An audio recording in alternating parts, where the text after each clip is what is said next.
Unang tunnel po yun, mga lods. Ngayon naman ay pupunta tayo dito sa pangalawang tunnel naman, mga lods. Ayan. Pangalawang tunnel naman po tayo.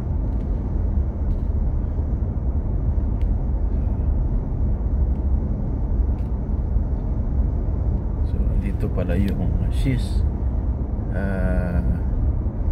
Park. Sa baba nun, hindi lang natin napuntaan, pero maganda daw po yun doon. So next time pupuntahan po natin.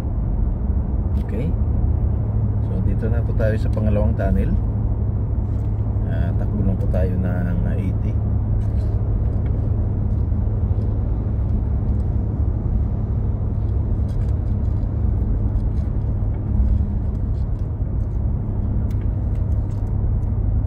Pero yung allowed po dito na takbo, mga load, sa 100.